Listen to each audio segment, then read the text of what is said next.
Hey, it's Sarah here from So Sarah Style. I hope you're well. Thank you so much for joining me today.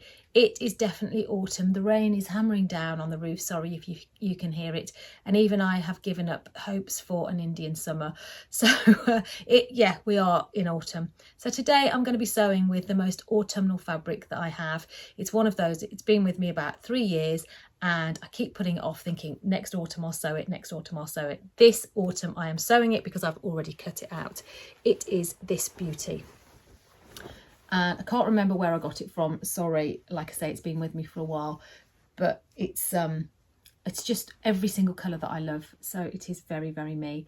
It's going to be one of these, which is the Swim Style Patterns Ritual Shirt Dress. I made this, I was a tester for the pattern a couple of years ago, and it was the first proper real shirt, sort of shirt that I'd made with the collar stand and the collars and the cuffs and the cuff placket and everything else. So because I was a tester, Sharon, who is the mum, it's a mother-daughter duo, isn't it, Sharon and Justine? Sharon was brilliant. She was there to hold my hands. I was sending her photos of what I was doing to check it was right or whatever. So I felt like I had really, really personal service when I was making this. Absolutely brilliant.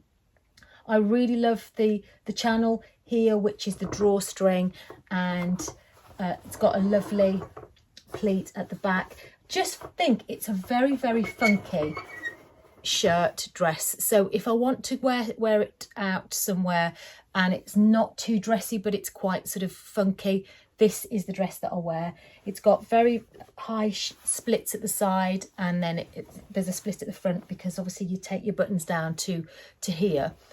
So around the bottom it sort of flaps around, so although it's maxi length, there's plenty of room to walk in. Looks great with a pair of boots, and I absolutely love this dress. So I'm going to make one of these in this fabric. It's, as I say, it's already cut out and it's ready to go. I didn't have quite enough fabric to cut it this way, which is the way that it's designed. So it's going to be done this way, which I think will still work really nicely. I don't think anybody will notice that the flowers are sideways. Flowers kind of are flowers, aren't they, really? So they're going to be like horizontal stripes, which I think will work really nicely.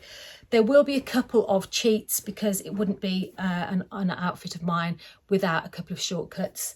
I'm not going to do, I had to be on my best behaviour because this was a pattern test, and do everything by the book, which I'm really glad I did because it gave me the experience.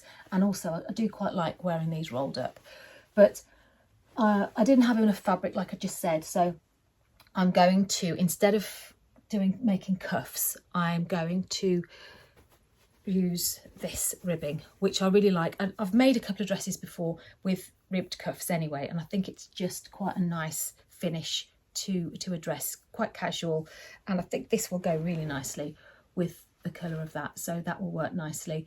The other I'm calling that actually a design choice. The other design choice that I have is what I did here, because I did cheat here. Buttonholes are my absolute nemesis. These are all completely fake, so they're all sewn on without the buttonholes. And that's what I'm going to do with these ones as well. I do not need to open any of those buttons to get it on and off. I think those will work beautifully. It's an olive wood that I bought at one of the shows. I've got 10 of those, and I will just stitch them on the placket all the way down. So that really then takes quite a little bit of the work out of the dress, so without the cuffs and the buttonholes. So I'm hoping to be able to get that made up soon, because we're going to Chatsworth House. That's the reason that I want to make it up and wear it. They have Chatsworth House in Derbyshire. We're meeting some friends there, and they have a fashion exhibition. I've been to one before, and they've got Erdem, which is running until the 20th of October. And so I thought, right, it's going to be beautiful and autumnal at Chatsworth with the trees and everything, and I could just see myself sashaying around in this. So I'm really looking forward to getting this made up, and hopefully I might try and get some shots of me there to put in the vlog wearing it. So that's the first plan. And then to go with it, I am revisiting my Amara vest pattern, which I talked about in my last vlog. This fabulous vest here, because I went on, I've got to stop going on rainbow fabrics, and I know they've got a leopard denim print coming soon, so I'm not going to be able to resist that either. But anyway, after that I must resist. This wool, it was the last metre of this orange wool, and I just thought that is, I mean, this screams autumn, doesn't it, this colour? So I ordered the metre of this to go with, to make the Amara vest with, and then obviously dug this out and thought, well, that will look really nice over the dress with the sleeves coming out and the bottom, sort of the long length at the bottom. So that's going to be an Amara vest. And then when my last Amara vest vlog went out, the lovely Tanya, who is so like Tanchi, I think it's so like Tanchi. Anyway, I'll put the details below, and she put a message on straight away saying, love the Amara vest, but have you seen the Mona vest by Fibremood? I think it's really you. And I looked it up straight away, got straight back to her saying, well, yeah, thanks for influencing me. I'm going to have to go and buy that one now because it's gorgeous. And then I came away and I thought, it looks familiar. This is what happens when you make quite a few clothes. It's exactly the same as this that I'd already made. So I am not going to buy the Mona vest. I am going to potentially make another one of these in this French terry, which I think again will go really nicely with this dress. So I could wear, I've got the choice then of wearing either this one or this one. The Mona vest, they do say you can make it up in a wool, but this neckline on this one is probably a little bit tight for a wool. So I wouldn't necessarily make this out of this, but I would make it out of the French terry, and I think that would work really well. This is the Simplicity 8529, and it's the Soho 7 toaster sweater, but the Simplicity version. So they released it, I don't know why exactly, but they released it as a Simplicity pattern. And I think it's only the Simplicity pattern that has this particular neckline. It's all cut in one. It's a really strange pattern piece. And then you fold the facing back in on itself. It's really clever, really simple, but I just absolutely love the effect. This, quite simply, is the jumper, but without the sleeves. So it's a drop sleeve jumper anyway. So I just didn't make the sleeves on it. I just turned the ends under and sewed them. I know this fits me. I love the shape of it. If you remember, it's this one that's sort of, it was just using my scraps, my cable jersey scraps. And depending on what mood I'm in, I can just turn it around. So it could be, you know, ivory or brown. And I'm going to make one of these in this. I would really recommend that pattern because it makes the most beautiful sweaters as well. It's just a really easy sweatshirt because, again, you haven't got to put a neckband or anything on because the facing is all in one, and I just love the shape of it. So that was that. The other one that I was thinking that I could make is the Max T. So I don't need to buy the Mona. I don't need to keep buying all these patterns when I've got so many that are similar, which is the Chalk and Notch Max T, which was on my friend here on my last vlog. So that's a very, very similar look. It's just a separate neckband, but I did think I could mash the two together and just add this collar, but then I thought, well, why would I bother doing that when it works as it is anyway? So yeah, the plan is to come up with the dress and then the two little vest tops to go over. So it's the day of the Chatsworth trip and the dress isn't quite finished. I just haven't had time to finish it, to be honest. But this is it in progress. I'm still really, really pleased with it. To be honest, it's not the end of the world because it's absolutely hammering down outside. So I've gone for a far more practical option. I'll talk through that in a minute.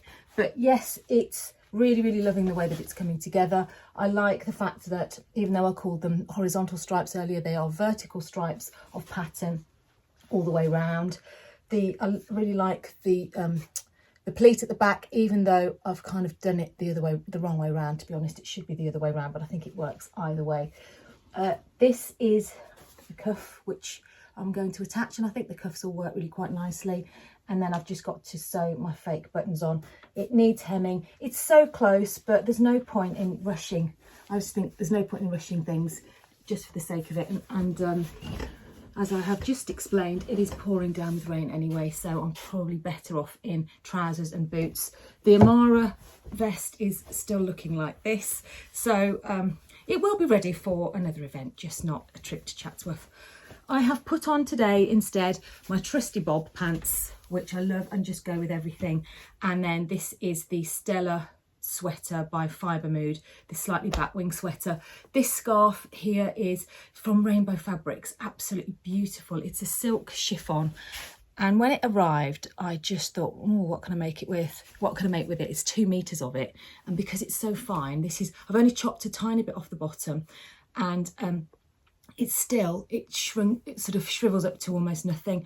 So instead of making something that I might wear occasionally, and also trying to work out how to cut it and hem it, I think it'd be a nightmare.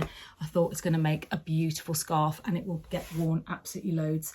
So that's the plan for today, to wear this. Then outerwear, if it's really wet, I've got my just a sort of a bomber jacket to go with it. Or the other thing that I'm really tempted to wear, and I'm gonna have to take this scarf off to put that on because I'm getting really warm, is my Style Art Bijou cape, which I think will work really nicely today. I have got a huge throw over sort of anorak waterproof thing, which will fit over this as well, so that I can wear that if it does rain. And with this, I'm going to give you a sneak peek. I'm not really allowed to reveal this until the 31st of October, but this is, oh my word, I love it, my Bestie bag. So this is made out of the curtain fabric, and I won't show you any details or anything because, as I say, the reveal is the 31st of October. And this is made, as you know, from curtains. And funnily enough, we're going to the exhibition today, and I've been having a look at what it's all about. And it's the fashion designer Erdem has been inspired for this, I think it's spring summer 24, to make a collection from items that are at Chatsworth. So some of the dresses are made of curtains, funnily enough. So I thought this is quite apt to wear today. So if I can get some photos, I will do of me sort of, well, not of me, but of the exhibition. You've seen enough of me, and hopefully we won't get too wet, because at the moment it is utterly miserable. So fingers crossed. Most of the exhibition obviously is inside the house, but it's such amazing grounds. It'd be lovely to walk around outside as well. So there you go. Best laid plans and all that. Haven't quite made it, but it doesn't matter because the weather usually dictates what to wear, doesn't it? So I think this is far more suitable for today. So it's the next day, and I've actually just hopped on because I did do quite a lot of filming yesterday. I was absolutely blown away, to be honest, by the exhibition, and I've got a bit more information now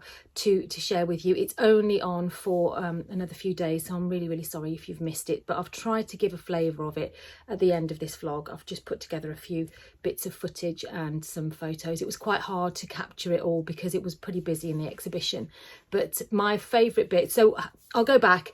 It's called Imaginary Conversations, and between the amazing designer Erdem and Deborah, who is the late Dowager Duchess of Devonshire at Chatsworth. So obviously she was responsible for the sort of updating Chatsworth back after the war, and she was instrumental in sorting that out, creating the amazing Chatsworth that we see today.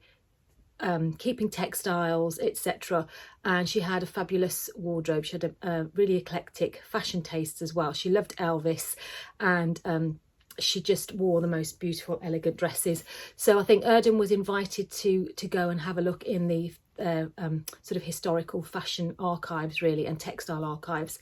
And the Imaginary Conversations bit was a conversation that he imagined having with her if she was still alive. So he's created something sort of in her spirit, if you like, with the sparkly diamantes, which reflect the Elvis side of her. There's amazing silhouettes which are based on obviously what she would have worn, the dresses she would have worn. And as I said before, curtains and textiles that were found there, actually in the Chatsworth archives, were used for a lot of the quilting. Absolutely love the Barber jacket, which is a sort of a wide quilted coat with Barber details on it. So that was brilliant as well. My favourite bit was this one room. It was set through the bedrooms, and the one room was almost like the maker's atelier, if you like. So it was all the fabric samples and the actual inspiration with the designs. Hanging up were the actual patterns on the brown paper, and then photos of the models and everything. So it was literally the whole process, and then beautiful white toiles of the garments, which we then got to see as we went around the exhibition. So oh, I could have spent all day in that room. It was absolutely gorgeous. So there's, as I say, there's a few little snippets coming up at the end just so that you can get a flavour of it. But what a treat it was. And so I'm sorry saying that if you've missed out on it. But there you go. I've given you a little taste. So enjoy.